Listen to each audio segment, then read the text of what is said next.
this thing over with. You see the hatred he's got for Putin. It's very tough for me to make a deal with that kind of hate. He's got tremendous hatred. And I understand that, but I can tell you the other side isn't exactly in love with, you know, him either. So it's not a question of alignment. I'm aligned with the world. I want to get the thing set. I'm aligned with Europe. I want to see if we can get this thing done. You want me to be tough? I could be tougher than any human being you've ever seen. I'd be so tough. But you're never going to get a deal that way, so that's the way it goes. All right, one more question. Hey, I want to respond to this. So look, for 4 years in the United States of America, we had a president who stood up at press conferences and talked tough about Vladimir Putin, and then Putin invaded Ukraine and destroyed a significant chunk of the country. The path to peace and the path to prosperity is maybe engaging in diplomacy. We tried the pathway of Joe Biden of thumping our chest and pretending that the President of the United States' words mattered more than the President of the United States' actions. What makes America a good country is America engaging in diplomacy. That's what President Trump is doing. Can I ask you? Sure. Yeah? Yeah. Okay. So he occupied our parts, big parts of Ukraine, part of East and Crimea. So he occupied it on 2014. So during a lot of years, so I'm not speaking about just Biden, but those time was Obama, then President Obama, then President Trump, then President Biden, now the President Trump, and God bless, now President Trump will stop him. But during 2014, nobody stopped him. He just occupied and took. He killed people. You know what the contact line? 2015.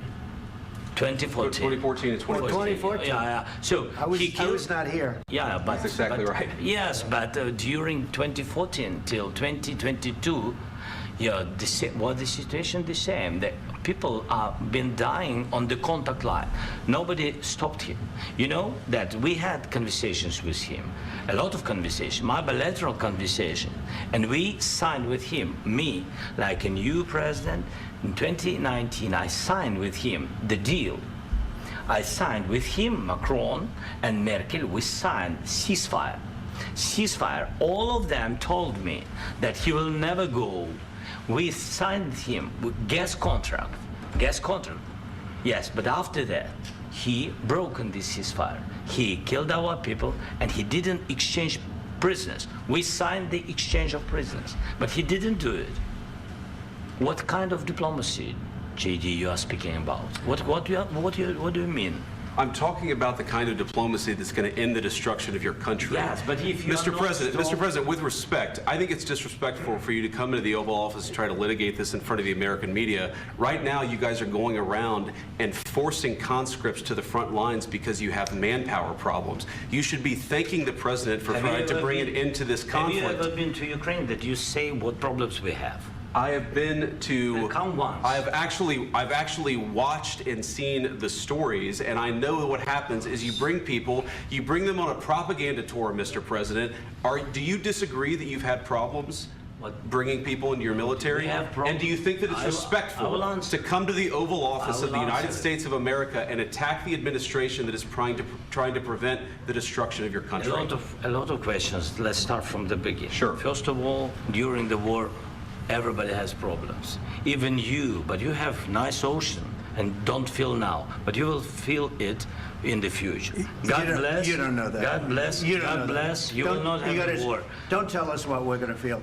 We're trying to solve a problem. Don't tell us what we're going to feel. I'm not telling you. Because you're in no position to dictate that. That's exactly what you're doing. You're in no position to dictate what we're going to feel.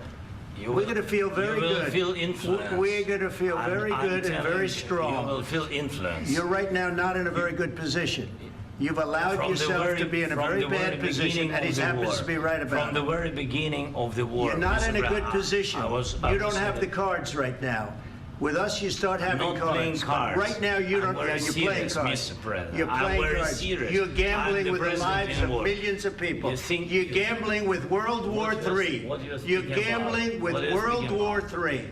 And what you're doing is very disrespectful to the country, this country, that's back to you, far more than a lot of people said they should have. Have you said thank you once? this A lot entire of meeting? times. No, in this Even entire meeting, today. have you said thank Even you? today. You went to Pennsylvania and campaigned for the opposition in October. Offer some words of appreciation for the United States of what you're speaking America about. and the president who's trying to save your country. Please, you think that if you will speak very loudly about the war, you He's can... not speaking loudly. He's not Yeah. speaking loudly. Your country is Can I- in big can I- trouble. can I Wait a answer? minute. No, Can you've I done a lot answer? of talking. Your country is in big trouble. I know. You're not I winning. know. You're not winning this.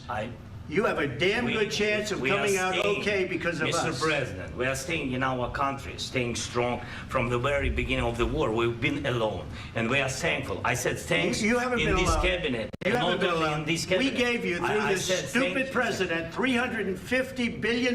You voted We gave for you your military president. equipment, You and you voted men for are your brave, president. but they had to use our military. What about West If you didn't have You our invited military me- equipment, you invited if me you to didn't speak. have our military equipment, this war would have been over in 2 weeks. In 3 okay? days, I heard it from Putin. In 3 days, this is something Maybe new. less. In 2 weeks, of course, It's yes. going to be a very hard thing to do business like this. I Again, tell you. just say thank you. I said a lot of accept times that thank there, you accept to that- American people. Accept that there are disagreements, and let's go litigate those disagreements rather than trying to fight it out in the American media when you're wrong. We know that you're wrong. But you see, I think it's good for the American people to see what's going on. I understand, sir. I think it's I very understand. important. That's why I kept this going so long. You have to be thankful. You don't have the I'm cards. thankful. You're buried there. Your people are dying. tell you You're again, running low I know. on soldiers. Don't- Listen, don't, please, you're running Mr. low on President. soldiers. It would be a damn good thing. Mr. And then President. then you tell us, I don't want a ceasefire. I don't want a ceasefire. I want to go and I want this. Look, if you could get a ceasefire right now, I tell you, you take it so the bullets stop flying and your men stop getting killed. Of course, we want to stop the war. But you're I saying said- you don't want a ceasefire. But I said to you, I want a ceasefire. with guarantees. Because you'll get a ceasefire faster than an agreement. Ask our people about ceasefire, what they think. That wasn't doesn't with matter me. for you what- That what wasn't this with me. means. It That was with wasn't with you. a guy named Biden, who was not a smart person. That was with Obama. It was your president. Excuse me. That was with Obama, who gave you sheets, and I gave you javelins. Yes. I gave you the javelins to take out all those tanks. Obama gave you sheets. In fact, the statement is Obama gave sheets and Trump gave javelins. You got to be more thankful, because let me tell you, you don't have the cards. With us, you have the cards. But without us, you don't have any cards. One more question to Mr. Vice President. I'm sorry. It's going to be a tough deal to make, Um, because the attitudes have to change. what if Russia breaks ceasefire? What if Russia